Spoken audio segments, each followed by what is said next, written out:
Esta pregação é a sequência de pregações que eu estou fazendo no final do capítulo 52 de Isaías e no capítulo 53 de Isaías. Aconteceu algo interessante, que essa série estava dividida em 3 pregações e a pregação passada era a segunda parte. Mas não deu para pregar e então essa é a segunda parte da segunda parte. Então viraram 4 pregações agora a série, porque eu me estendi demais em um ponto na mensagem passada que tomou um bom tempo. Então vamos aqui desdobrar em mais uma mensagem este trecho. Agora vamos a Isaías 43. Eu vou ler do versículo 1 ao 6. Isaías 53, de 1 ao 6. E a última pregação deverá ser do versículo 7 até o final, versículo 12. A pregação passada foi até a primeira parte do versículo 4. Quem creu em nossa pregação e a quem foi revelado o braço do Senhor? Porque foi subindo como renovo perante ele e como raiz de uma terra seca. Não tinha aparência nem formosura. Olhámo-lo, mas nenhuma beleza havia que nos agradasse. Era desprezado e o mais rejeitado entre os homens. Homem de dores e que sabe o que é padecer. E como um de quem os homens escondem o rosto, era desprezado e dele não fizemos caso. Certamente ele tomou sobre si as nossas enfermidades e as nossas dores levou sobre si. Bom, eu fui até aqui na mensagem passada. Hoje nós vamos começar nesta parte do versículo 4. E nós o reputávamos por aflito, ferido de Deus e oprimido. Mas ele foi traspassado pelas nossas transgressões e moído pelas nossas iniquidades. O castigo que nos traz a paz estava sobre ele, e pelas suas pisaduras fomos sarados. Todos nós andávamos desgarrados como ovelhas, cada um se desviava pelo caminho, mas o Senhor fez cair sobre ele a iniquidade de nós todos. Aqui nós paramos, vamos orar. Santo Deus, nosso bom Pai, abençoa, te peço, esta pregação, a continuidade do que estamos expondo sobre o ministério do Messias, predito 750 anos antes dele nascer, Jesus de Nazaré, teu Filho Jesus Cristo. E a pregação alcance corações salvos e corações ainda não salvos, para que cheguem a exercitarem a fé que salva. E louvado seja Cristo em tudo que vai ser dito aqui. Em nome dele que nós te pedimos e agradecemos de antemão. Amém. De uma maneira muito resumida, comentamos na pregação passada que poucas pessoas creriam no Messias e na pregação sobre ele, que o Messias surgiria discretamente em cena como um renovo, raiz de uma terra seca, comentamos já isso tudo, seria um homem sofrido, especialmente no aspecto emocional, porque ele se conduía com o sofrimento dos outros, que seria um homem comum no seu aspecto, não bonito, não chamava atenção, homem desprezado, mesmo assim tinha uma beleza de caráter que homem algum jamais teve, era um homem manso, humilde, puro, mas isso não tinha muita importância para os judeus, que inclusive esperavam um Messias poderoso, cheio de pompa, de poder, liderando uma revolução contra os romanos. Comentei também que, embora reconhecessem que havia algo de uma autoridade moral nele diferente, está escrito isso nos evangelhos, mas não deram muita importância e nem entendiam bem de onde vinha essa autoridade. Tomou sobre si as nossas enfermidades. Comentei que nas curas que ele fez, é como se tivesse chamado para si o problema das doenças, deixando os enfermos que ele curou livres. Falei também do aspecto adicional de sofrer com as doenças e o sofrimento dos outros, porque ele se identificava muito com os pecadores. E além do mais, ele tomou sobre si o pecado dos homens, no aspecto da substituição, que hoje nós vamos aprofundar inclusive nisso. E a causa de todo o sofrimento humano é o pecado. Então, nesse aspecto também, talvez especialmente, podemos dizer que ele chamou sobre si as nossas dores. E nós terminamos comentando que as curas que ele realizou na primeira vinda não deixam de apontar para o futuro, quando todos os seus discípulos estarão livres de qualquer tipo de dor, de lágrima, de sofrimento. E li então Apocalipse 7, 16 e 17 e encerrei assim. Retomando então na segunda parte do versículo 4: e nós o reputávamos por aflito, ferido de Deus e oprimido. Os inimigos do Senhor Jesus Cristo estavam convencidos de que ele pregava contra a lei de Moisés, e portanto Deus se tornara inimigo dele e estava punindo duramente aquele homem. Certamente muitos dos seus inimigos tinham essa impressão, mesmo com sinceridade no coração, estavam errados, mas tinham essa impressão que ele estava fazendo algo totalmente inaceitável diante de Deus e que obviamente seria punido. Estou explicando a expressão nós o reputávamos por aflito, ferido de Deus e oprimido. O que significa essa frase um tanto quanto misteriosa? Estou tentando esclarecer. Quanto ao povo, deve ter ficado muito confuso. Alguma coisa Deus devia ter contra aquele homem. Ele parecia ser uma pessoa boa, parecia ser uma pessoa correta, fazia o bem, mas era sofrido, rejeitado, acusado, resistido de várias formas. Era esquisito, com certeza, na cabeça de muitos que não entendiam o que acontecia com ele. Talvez mesmo Deus tinha alguma coisa contra ele, embora não soubessem bem explicar. É importante notar que, seja como for, eles não examinaram com profundidade quem era aquele homem tão diferente, polêmico, que juntava multidões, mas não queria popularidade por si só. Era bom, mas confrontava duramente os fariseus hipócritas, e fazia milagres, e dizia umas coisas esquisitas, e se chamava ele mesmo de filho de Deus, se fazia igual a Deus. Este homem é completamente diferente dos outros. Eu vou examinar quem é, eu vou me achegar para ele, eu vou perguntar, olhando nos olhos dele, quem é ele, que ele me explique melhor. Vou tentar conversar com os apóstolos, inclusive, se fosse o caso, não seriam muito bem servidos não, porque os apóstolos não entenderam muitas coisas do Senhor Jesus Cristo, eles mesmos, mas já bem melhor. Em vez de ouvir um fariseu, se tivesse sido ouvir Pedro. Quem é esse tal desse Jesus aí que tu segues, rapaz? Me fala deste homem. Não, simplesmente foram levados por mau julgamento, como é típico inclusive do povo, se deixa levar, seja por ingratidão, seja por gosto de sangue, seja por irresponsabilidade, de alguma forma não entenderam que era Jesus e ficou por isso mesmo. Não só por isso mesmo, mas essa ignorância sobre a pessoa dele foi aumentando ao ponto de levar a seríssimas consequências, como vocês bem sabem. Pilatos, o governador, disse 3 vezes, eu não vejo mal neste homem que justifique a crucificação. O representante de Roma ali, governador Pilatos, resistindo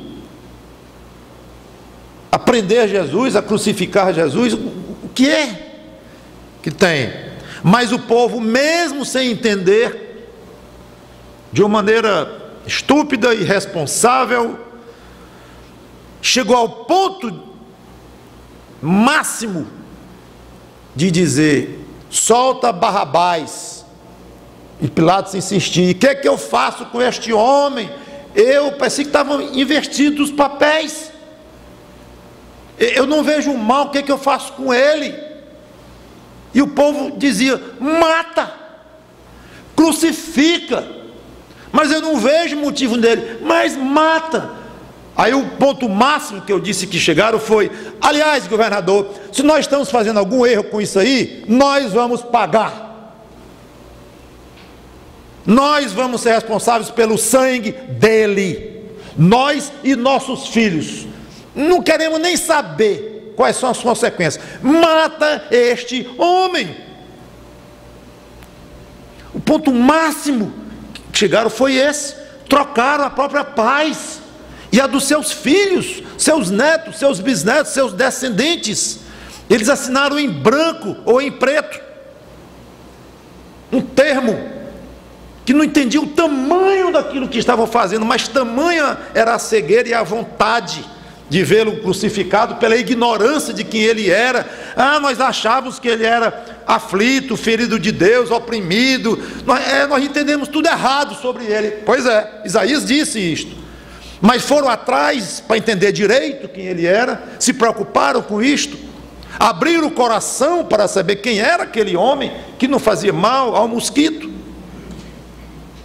Não, ficaram por isso mesmo a ponto de trocarem a estabilidade, o bem-estar deles próprios e de seus filhos, se fossem responsáveis por algum erro.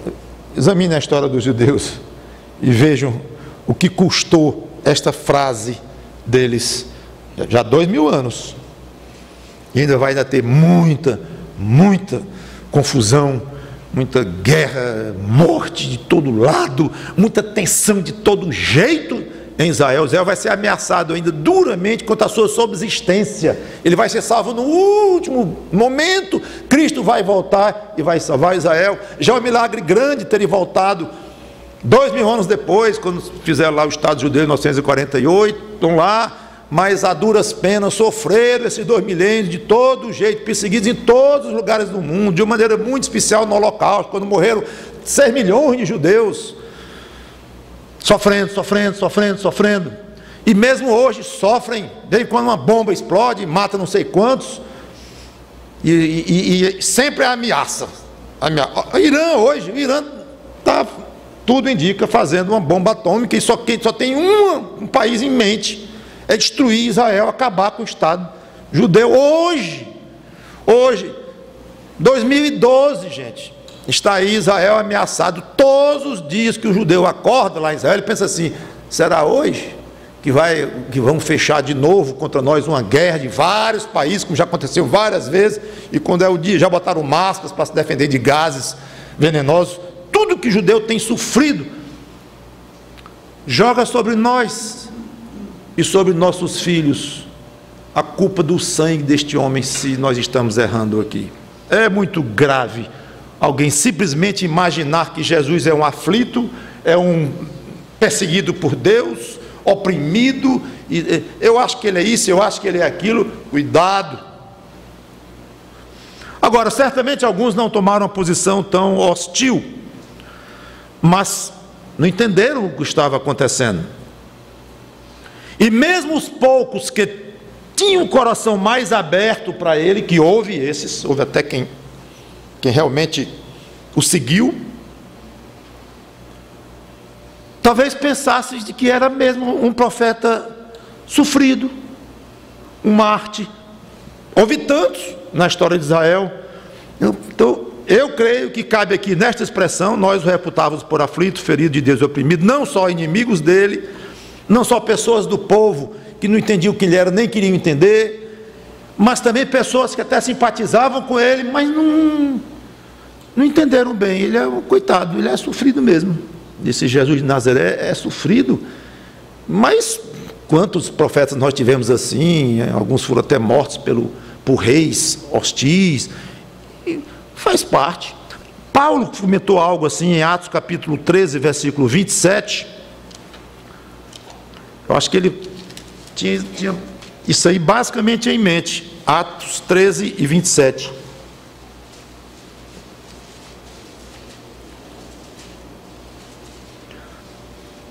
Paulo está fazendo um discurso aqui. Pois, uma pregação, os que habitavam em Jerusalém e as suas autoridades, não conhecendo Jesus, olha aí, o ponto que eu estou tocando, não conhecendo Jesus, nem os ensinos dos profetas que se leem todos os sábados, quando o condenaram, cumpriram as profecias. E a passagem continua, exatamente o ponto, não conheceram quem ele era. Você que porventura esteja aqui ouvindo essa pregação não é crente ainda no Senhor Jesus Cristo, não se deixe influenciar por quem não conhece bem a Cristo. Se deixe influenciar por alguém que você confia, que acha que seja uma pessoa correta e que é comprometida essa pessoa com a Bíblia. Com a Bíblia. Então ouça pessoas assim. Não se deixe influenciar por quem não conhece, talvez conheça pior do que você próprio, e muito menos pelo seu desconhecimento de Cristo. Você não conhece bem e começa a avaliar e querer julgar e passar vereditos sobre a pessoa de Cristo sem você conhecê-lo. Examine com seriedade, muita seriedade e rápido, quem é Cristo. Não vai achar, eu acho que era isso, eu acho que era um ferido de Deus, eu acho que era um pobre coitado aflito, eu acho que era aquilo. Para de achar e vá saber quem é Jesus Cristo. Não é falta de revelação nas Escrituras. Versículo 5, voltando a Isaías 53.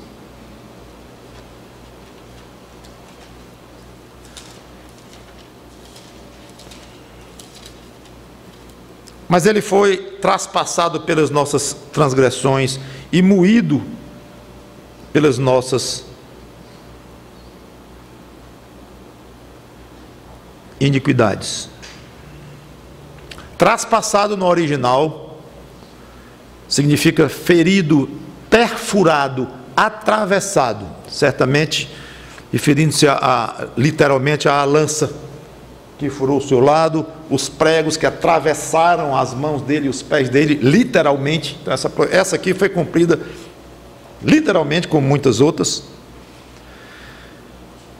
Traspassado pelas nossas transgressões e moído pelas nossas iniquidades. Esse moído significa esmagado também, literalmente, a cabeça, um tanto quanto, pela coroa de espinhos que forçaram em cima dele, ossos migalhados pelos pregos enormes que colocaram nele.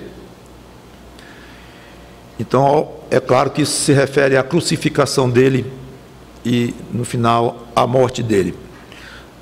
Profeta Isaías, qual foi o motivo e com que objetivo o Senhor está dizendo aí que ele foi traspassado pelas nossas transgressões e moído pelas nossas iniquidades? Por que foi isso? O que é que Deus tinha em mente isto? Por que ele foi crucificado de maneira tão brutal? Por que ele foi morto? Versículo 5, a segunda parte, responde: o castigo que nos trazia a paz estava sobre ele, e pelas suas pisaduras fomos sarados. Assim, mais nada, alguém pode se admirar com isso aqui. Ué, e nós estávamos em guerra contra Deus? Por acaso? O castigo que nos traz a paz, sim, o homem estava em guerra contra Deus. E esse grito de guerra foi dado por Adão, quando pecou lá no Éden e se rebelou contra Deus. Junto com Adão e Eva, a humanidade inteira.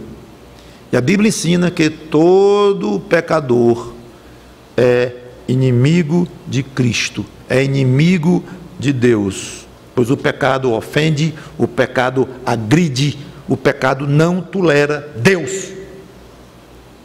Isso é pecado.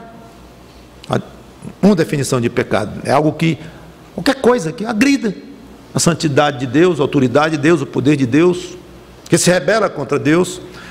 Quero ler só umas 3 passagens sobre essa inimizade contra Deus. De qualquer pessoa que nasce, basta nascer.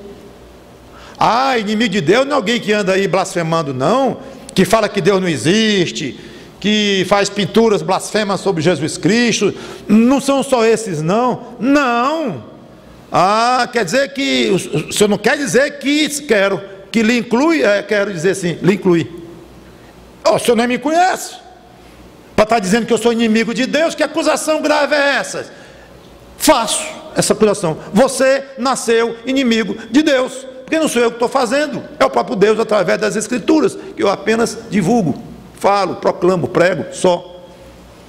Mas é um conhecimento muito importante para as pessoas, muito importante, olhar para si mesma e, mesmo sendo bonzinho aos seus olhos, uma pessoa calma, quieta, tranquila, religiosa, que não faz mal a ninguém, desde pequeno, nem brigar no colégio gostava de brigar, ao contrário, fazia apartar as brigas, tranquilo. Então você vem me dizer que eu sou inimigo de Deus? Vou. João 15, 18 e 19.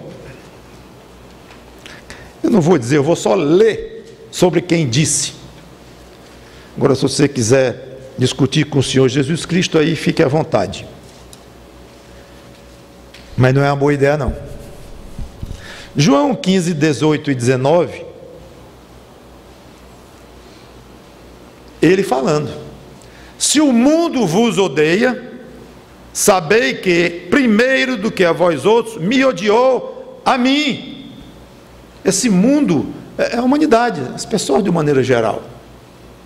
Está falando só dos fariseus, dos chefes, dos saduceus, dos sacerdotes? Não, o mundo. Odiou a mim primeiro. Se vós fosseis do mundo, o mundo amaria vocês, amaria o que era seu. Mas não sois do mundo. Como não sois do mundo, pelo contrário, dele vos escolhi, por isso o mundo vos odeia. Inimizade, versículo 23. Quem me odeia, também odeia a meu Pai. Romanos capítulo 8, versículo 7.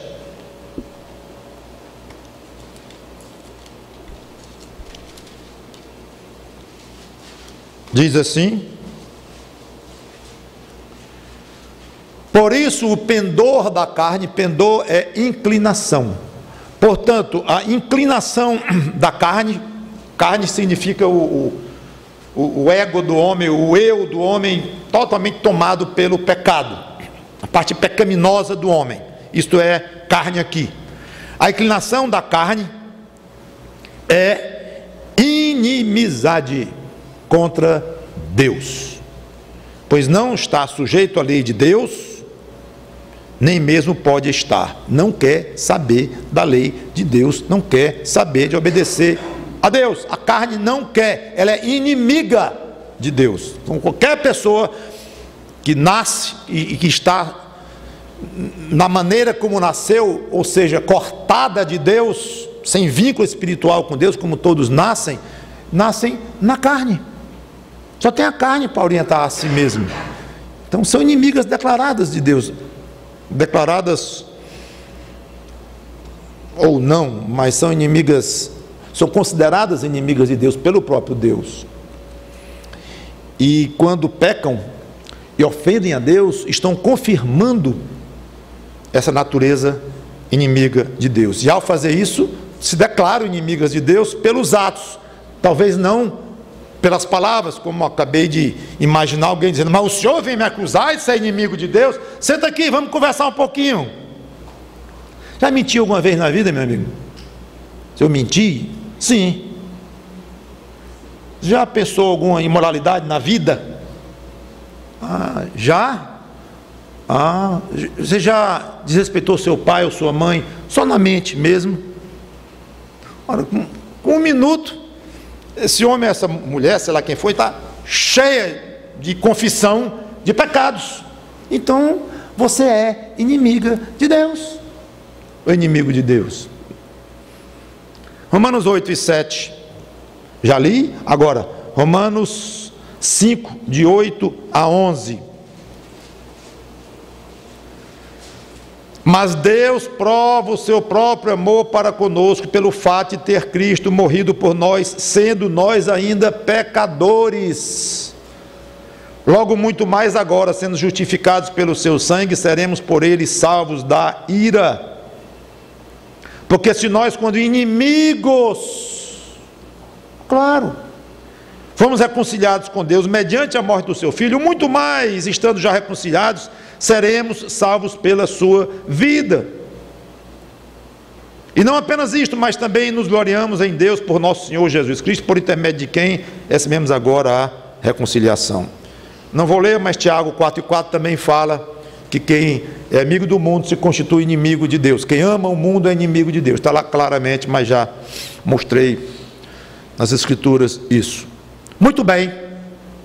Voltando a Isaías, o que ele disse é: o Messias vai ser castigado para que o ser humano possa voltar a ter paz com Deus. Essa paz que ele perdeu quando Adão, e com ele toda a raça humana que estava nele contida, como fosse uma semente, acompanhou Adão e todos, eu ia dizer, se rebelaram, mas eu vou me incluir, obviamente, que eu sou da raça humana, todos nos rebelamos contra Deus em Adão.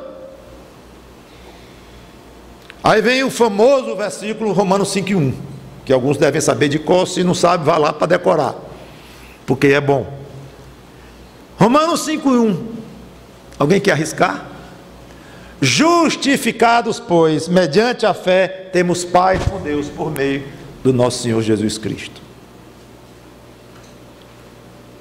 A fé que Deus lhe dá, precisa, ou dá para alguém, precisa ser exercida em direção a Cristo. Então, ao pedir perdão a Deus, ao se sujeitar a Cristo, Deus formalmente declara aquela pessoa quite com a justiça divina. Isso é justificação pela fé. Alguém exerce fé em Jesus Cristo. Esta fé é suficiente, uma fé que a pessoa recebeu do próprio Deus, mas exercida pessoalmente pelo cidadão lá. Deus olha e diz assim: esta fé faz com que você se identifique a tal ponto com o meu Filho Jesus Cristo, que não teve pecado, que o sangue dele vai apagar todos os seus pecados, e agora você carrega em você próprio a justiça de Cristo. Do jeito que ele não tem uma acusação minha, Deus falando, ele não tem uma acusação minha contra ele, do jeito que ele não tem, você também agora não tem. Simplesmente porque você creu nele, e você entregou o seu coração a ele, entregou a sua vida a ele. Por isso, agora você não tem mais nenhuma pendência com a minha justiça. E por isso, você pode voltar a ter paz comigo. Eu estou aberto, eu estou pronto para permitir que você venha de novo ter condições, não ter condições, mas você vem de novo a comungar comigo. Porque essa sua condição você perdeu lá em Adão. E eu não comungo com o pecado. Eu não comungo com o pecado. Eu não poderia nunca dizer isso para você, se você tivesse, durante toda a sua existência, uma só mentira. Mentiu para a mãe quando tinha 10 anos de idade, foi, acabou, não posso conviver com você, que a sua natureza é ruim, não posso. Mas agora, no meu Filho Jesus Cristo, eu lhe justifico, você está quites e paz. Quer paz comigo? Eu estou disposto a realizar esta paz. Muita gente não entende esse aspecto da justificação com a paz com Deus. Então agora, você que era inimigo de Deus, não apenas declara paz com Deus, você implora paz com Deus. Senhor, por tudo, me aceita de volta. Eu não quero ir para o inferno, onde eu sei que estou destinado pelos meus pecados, não tenho condições de pagar por eles, Cristo pagou por mim, tudo bem, eu aceito, eu imploro perdão, e deixa eu voltar para ti, eu imploro por paz, eu não quero mais lutar contra o Deus do universo. E Deus concorda.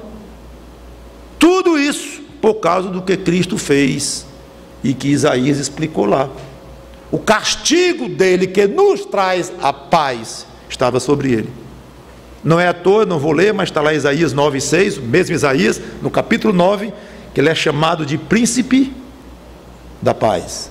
Deus forte, Pai da eternidade, príncipe da paz. Você que é crente, já parou para pensar na paz que Cristo trouxe ao seu coração? Irmãos, a gente se acostuma com o que é bom.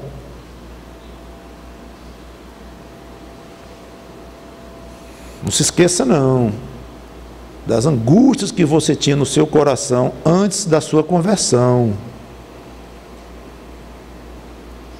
Como era desesperador você saber que estava agredindo a Deus, alguma coisa estava muito errada na sua atitude para com Deus, e você não tinha segurança quanto à sua alma, você vivia aqui num sufoco.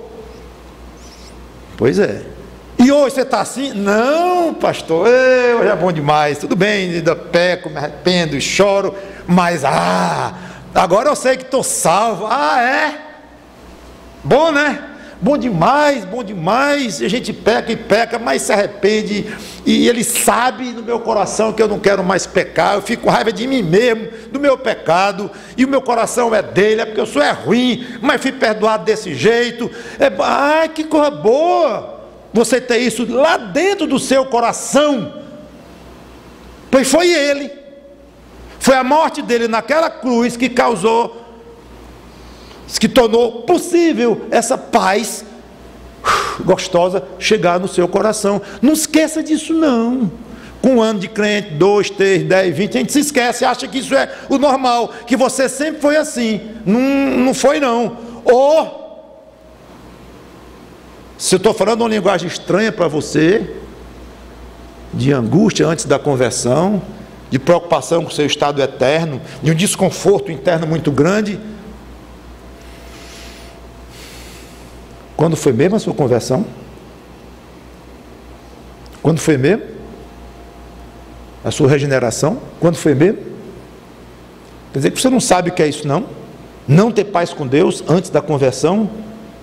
É porque seu pai se converteu e sua mãe, sua família virou crente, sua namorada, aliás a garota que você paquerava exigia que você se convertesse para namorar com ela, ou o rapaz, ou sei lá o que, era conveniente. Você se examine.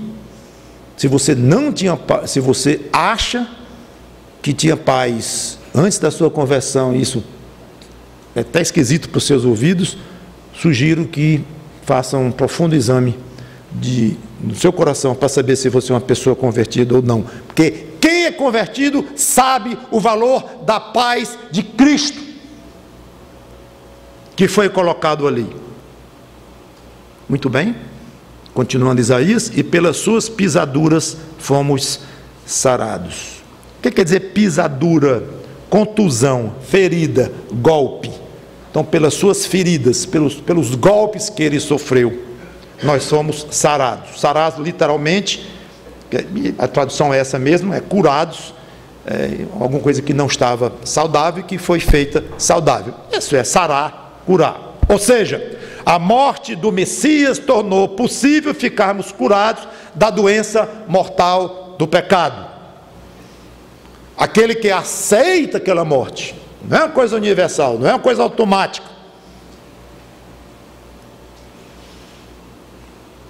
A gente fica com pena quando alguém está doente, fica com mais pena quando está com câncer, fica com mais pena ainda quando sabe que o câncer se espalhou e que agora é terminal.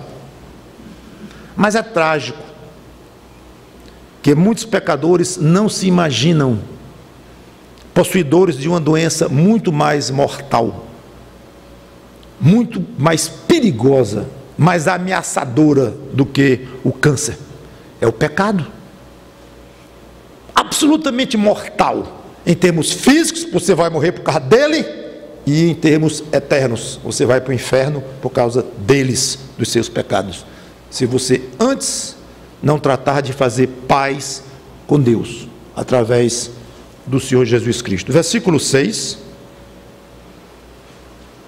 Vemos aqui a consequência de nós sermos transgressores e iníquos e termos declarado guerra contra Deus.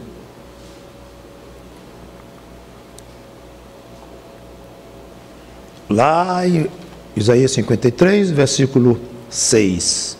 Todos nós andávamos desgarrados como ovelhas, cada um se desviava pelo caminho, mas o Senhor fez cair sobre ele a iniquidade de nós todos. A consequência disto, de pecado sobre pecado sobre pecado, é que nós, as pessoas, se tornaram como ovelhas desgarradas e desviadas. Fica implícito por parte de Isaías, ele não diz claramente, que é o fato da iniquidade de todos ter caído sobre o Messias, fez com que essas ovelhas desgarradas tivessem agora condições de voltar para o aprisco dele. Ou seja, o sacrifício de Cristo, além de uma paz técnica, formal, como eu já expliquei, Deus como um juiz, dizendo: você está quite com a minha justiça, porque você creu no meu filho. Pronto, você agora tem, se quiser ter paz comigo, eu estou aberto para comungar com você e aceito esta paz que você porventura queira me propor. Sim, eu aceito. Mas poderia ficar só nisso. Mas é muito mais do que isto. O sacrifício de Cristo permitiu que, além de uma paz declarada judicialmente, mas que o próprio Deus nos acolhesse alegremente, carinhosamente, como ovelhas do rebanho dele. Então não é só a questão da paz em si. Coisa boa, deixei de ser inimigo de Deus. Coisa boa, não tenho mais guerra com Deus. E agora não, Deus fica lá e eu fico cá. Estamos em paz. Não é assim? Quando dois vizinhos brigam e param de brigar, já é muita coisa parar de brigar. Pronto, entramos num acordo. Nem eu coloco a minha árvore passando por cima do muro dele, nem ele deixa o gato dele passar para o meu lado. Ele matou o gato, não, ele deu o gato dele e eu cortei a minha árvore. Pronto, não brigamos mais. Mas ele fica lá e eu fico cá. Não. Agora, como esses dois vizinhos tivessem feito agora uma grande amizade. E é que eu estou colocando dois vizinhos como em pé de igualdade, que é o que não acontece com Deus. Deus é o Deus santo, é o Deus agredido. O Deus ofendido é Ele o tempo todo. E Ele se dispõe a dizer: além da paz em Cristo, eu recebo vocês como ovelhas. Tudo bem, Isaías não colocou isso explícito, mas Pedro colocou. 700 e tantos anos depois. Vamos ver, é bonito isto. 1 Pedro 2, 21 a 25.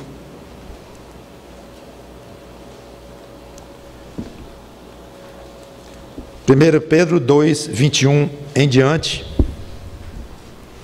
citando obviamente longamente Isaías, Pedro com a palavra inspirada pelo Espírito Santo: porquanto para isto mesmo fostes chamados, pois que também Cristo sofreu em vosso lugar, deixando-vos exemplo para seguirdes os seus passos, o qual, lá vem Isaías, não cometeu pecado, nem dolo algum se achou em sua boca.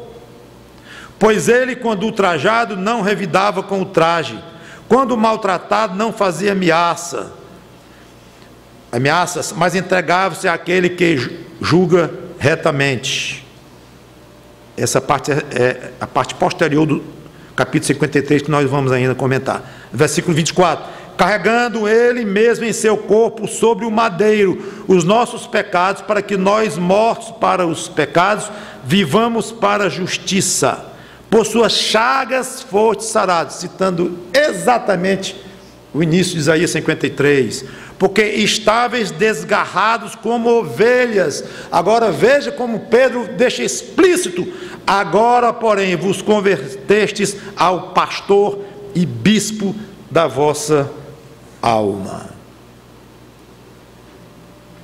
Pastor é que cuida, bispo é que supervisiona. Ele coloca aqui as duas funções atribuídas ao pastor. Quero chamar a atenção, voltando para Isaías 53, sobre a ênfase que Isaías dá ao aspecto substitutivo da morte de Cristo. Gente, eu contei aqui em 3 versículos 5 vezes o contraste. 5, e vocês vão acompanhar comigo. Quando diz: ele tomou sobre si as nossas enfermidades, versículo 4. Então tem ele e nossas enfermidades, e as nossas dores levou sobre si. Segunda vez: ele foi traspassado pelas nossas transgressões.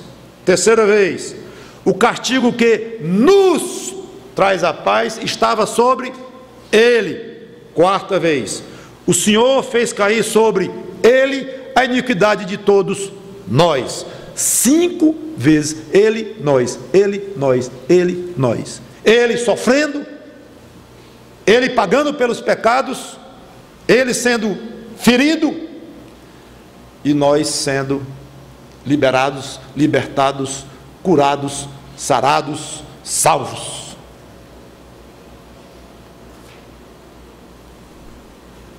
Por mais que nós falemos do valor de Cristo ter nos substituído na sua morte, nós não vamos alcançar nunca, porque o valor disto é infinito. O que significa dizer que Cristo morreu por você, que exerceu fé nele. Nós não estamos acostumados a substituir ninguém nas coisas difíceis. Os médicos trocam horário de plantão, né? Nos feriados, carnaval e tal, trocam. Eu queria ver um médico chegar e dizer: eu vou dar plantão no lugar dele e não precisa pagar esse plantão não, eu dou porque eu quero dar mesmo. E me ocorreu os médicos, não tenho nada contra ele no sentido, porque me ocorreu a faz de plantão que troca plantão. Mas qualquer funcionário, qualquer um que faz isso, troca, tudo bem, eu faço aqui, você faz lá. Aliás, como eu vou ficar no seu dia no feriado, você vai ficar 2 no meu dia, porque é dia comum, não é tão ruim para viajar e tal. É contra a natureza nossa natureza carnal, substituir os outros em coisas ruins. Agora, coisa boa: rapaz, eu ganhei um prêmio aqui, não dá para ir buscar, dá para tu ir para mim? Imagina, se você vai, não, é só 5 mil reais, mas recebe para mim, por favor, pode ficar contigo que eu vou viajar, não tenho tempo para isso não. Eita, substituição gostosa. O outro vai sair da empresa e você vai substituir o outro que é seu chefe, você vai ganhar mais. É bom demais, é bom demais. É difícil alguém chegar para um guarda e dizer: senhor guarda, me dê a multa dele que eu pago. Não vai lá e você não quer pagar nem a sua. Aliás, você não quer pagar nem a multa, você não quer pagar nem sua luz, que você consumiu. Ah, é caro, caro, caro. Nós não temos o costume de substituir ninguém. Acho muito bonito, muito valioso, muito corajoso o ministério nas prisões. Realmente eu respeito muito quem tem ministério em prisões, porque é muito árduo, sofrido, alto risco. E não quero absolutamente tirar o valor disso, por nada, mas eu preciso enfatizar um aspecto. Depois, o crente que vai lá visitar os presos, ele volta para casa. Imagina, chega lá e dizer: se a lei permitisse, eu vou ficar no lugar dele. Ele está longe de casa há 3 anos, sem ver família, sem ver ninguém. Se a lei permitir, eu fico no lugar dele. Dei 1 semana de férias, digo, de licença aí para esse preso, e eu fico no lugar dele, nesta prisão aqui, depois ele volta, mas eu vou ficar no lugar dele por um tempo. Eu quero encerrar com uma sugestão prática. Aprender com Cristo a nos acostumar em compartilhar os sofrimentos dos outros. Não é substituir nas multas ou nas prisões, não é prático, e eu sei que existem muitas consequências sobre isso aí. Eu citei apenas como uma maneira de lembrar o quão pouco dispostos nós somos a sofrer pelos outros, só isso. Mas repito e enfatizo o valor que eu dou a pessoas que fazem esse ministério. Mas eu não digo nem isto, mas certas ajudas, irmãos, que aliviam as cargas dos outros, conforme Paulo diz em Gálatas 6:2, para nós carregarmos as cargas uns dos outros, e assim cumprireis a lei de Cristo, mas sem pensar em troca. Eu sei que você pensa em troca, eu penso em troca, está agarrado esse pensamento na nossa mente, mas procure olhar, como Pedro disse, né? Servindo como exemplo o Senhor Jesus Cristo. Tome isso em consideração, porque Ele foi moído por nós, dado por nós, e não pensou em troca. Ele nos deu de presente, é presente meu. Senhor, o que eu faço por ti? O que eu faço por ti? Bom, para você me agradar e de uma certa forma você compensar o que eu fiz por você, pode parar. Isso não existe. Não existe. Essa ideia de que o crente serve a Cristo e se envolve numa igreja e trabalha ou no ministério formalmente ou não, mas ele serve a Cristo e se esforça para ser fiel a Cristo, não tem nada a ver com a recompensa a Cristo, como tivesse de alguma maneira diminuindo o débito que você tem com Ele. Esqueça. O que você faz por Cristo só serve se for com um coração totalmente voluntário, gostosamente olhando para aquele que Ele salvou e dizendo: Senhor, o que eu tenho para mostrar para Ti, a minha gratidão e a minha alegria, a minha felicidade de ter sido salvo, é isso aqui, essas migalhas aqui de serviço que eu tenho a Ti, tudo defeituoso, tudo misturado ainda com pecado, infelizmente, que ainda estou nessa terra, mas o resto que eu tenho aqui, as coisas que eu tenho aqui, Senhor, aceita. Que negócio de pagar débito com Jesus Cristo, nada. Bom, se vier 90% dos cultos da igreja do ano, você vai amortizar tantos por cento do débito que você tem com Cristo. Se você der um dízimo bom, aí mais rápido você... Não, nada a ver, nada. É gratidão, porque Ele deu de presente a morte dele para você, o sangue dele. Para você Ele deu de presente, mas para Deus Ele pagou. Deus Pai não aceitou só dizer: Senhor, salva aqueles miseráveis pecadores que Tu me deste e Tu elegeste antes da fundação do mundo. Eu os amo, salva-os, tira do inferno e traz para mim que eu quero. Pois não, meu filho? Não tiro não, meu filho. Você sabe, você é Deus também. Eu não posso fazer isso, porque eu mesmo disse que pelo pecado vem uma punição eterna, infinita, porque eu sou infinitamente santo e não vou perdoar. Não posso fazer isto, não vou fazer isto. Mas eles não estão matando lá ovelhas de todo jeito, bois, sacrificando lá em Israel? Estão, mas eu não aceito sangue de bode, sangue de ovelha, em lugar da alma de ninguém. Se eu poderia admitir, e admito, o sangue de um ser humano por outro ser humano, aí eu admito, detalhe, sem pecado. Mas meu pai não tem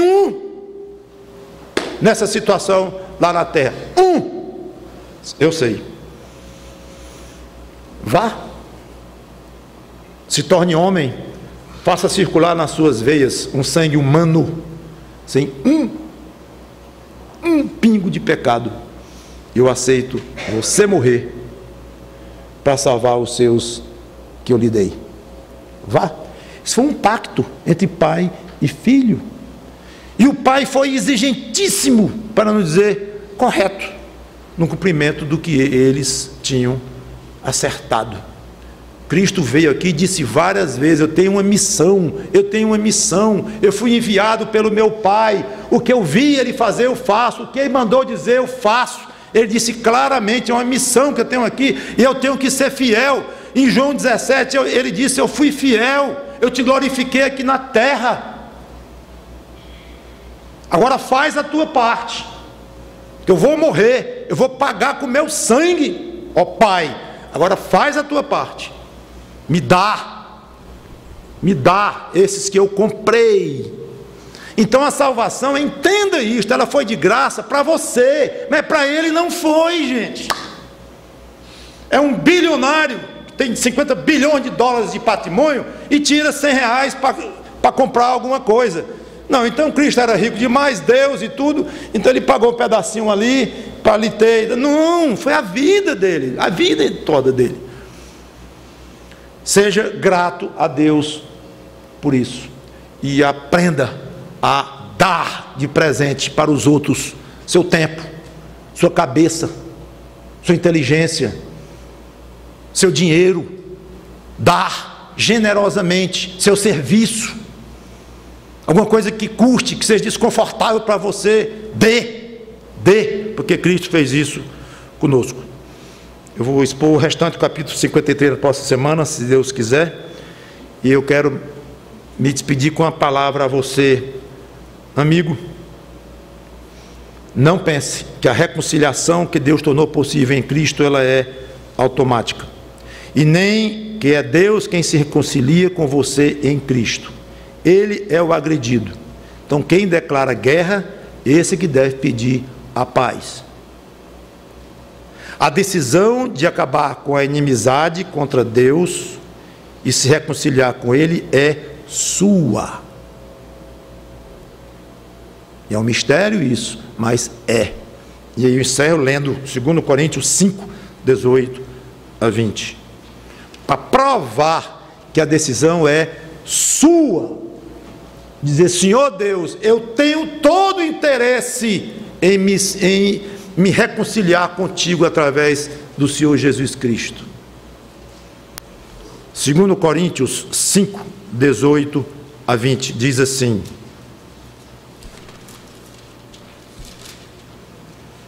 ora, tudo provém de Deus, que nos reconciliou consigo mesmo. Ele nos reconciliou com Ele. Não é que Ele se reconciliou conosco, é diferente. Nos reconciliou consigo mesmo por meio de Jesus Cristo e nos deu o ministério da reconciliação. Que é isso, Paulo? A saber, que Deus estava em Cristo reconciliando, ou propondo reconciliar consigo o mundo, se dispondo a reconciliar consigo, reconciliar o mundo com Ele, não o contrário. Ele é o ofendido, conciliando o mundo, não imputando aos homens as suas transgressões, e nos confiou a palavra da reconciliação. Paulo, o que é isso? Esse negócio de palavra da reconciliação, de sorte que somos embaixadores em nome de Cristo, como se Deus exortasse por nosso intermédio. Aí entra Paulo com a palavra da reconciliação. Em nome de Cristo, pois, rogamos que vos reconcilieis com Deus. Você trate de se reconciliar com Deus, pecador, que está em guerra contra Deus. A iniciativa é sua. Se você não tomar essa iniciativa, você vai continuar em guerra. Ah, não, mas Jesus Cristo morreu por mim, eu já li e tal, Ele é o príncipe da paz, e pela fé sou justificado. Eu tenho muita fé em Deus, eu tenho muita fé em Jesus. Você sabe o que está dizendo? Cuidado. Porque alguém, quando se converte, equivale a dizer: Senhor, eu quero paz contigo, por favor, me concede esta paz, eu quero me reconciliar contigo. E essa é uma decisão que nem Cristo vai fazer por você, nem Deus. A eleição é de Deus, e só vai se converter quem é eleito. Mas Deus diz para a raça humana inteira: meu amigo, se reconcilie com Cristo. Ah, mas eu não sei se eu sou eleito. Esquece. Se reconcilie com Cristo. A decisão é sua, é sua. E você for querer entender uma coisa com a outra, você vai morrer sem entender. Simplesmente aceite que Deus é soberano a ponto de escolher os que são dele. 2, aceite que você é pecador e precisa se converter a Cristo. Jesus Cristo não vai se converter por você. Deus Pai não vai se converter por você. O Espírito Santo não vai se arrepender por você. Arrependei-vos, porque está próximo o reino dos céus. Quem é que vai se arrepender? É você, é o seu coração. Então, tome isso em consideração, meu amigo, e pare de guerrear com Deus. Senhor, paz em Cristo, me aceita como pecador, como miserável pecador, me aceita. Muito obrigado pela reconciliação que ficou possível para mim fazer contigo, depois de tanta desgraça que eu fiz contra o teu nome, contra o teu reino, tanta ofensa. Como é que pode, Senhor, tu ainda me aceitares? Como é que é amor demais? Muito obrigado, eu estou encabulado. E Paulo diz: eu estou constrangido com o amor de Cristo. Pois esse amor de Cristo é tão grande que nos constrange. Pois vá a Cristo e pare de lutar contra Deus. Vamos orar. Obrigado, Senhor, pela a tua palavra explicada o melhor que eu pude, e que teu Espírito Santo faça a aplicação nos corações que ele bem entender. Ele é poderoso, super poderoso, todo poderoso, ele é Deus. Pois que esse Espírito Santo, que é teu Espírito, que é o Espírito de Cristo, opere nos corações como ele bem entender. Em nome dele, nosso Messias, nosso Salvador, nosso amadíssimo Jesus de Nazaré, o Filho de Deus, ressurreto, glorificado, sentado à tua direita neste exato momento, é que eu te peço e te agradeço. Amém.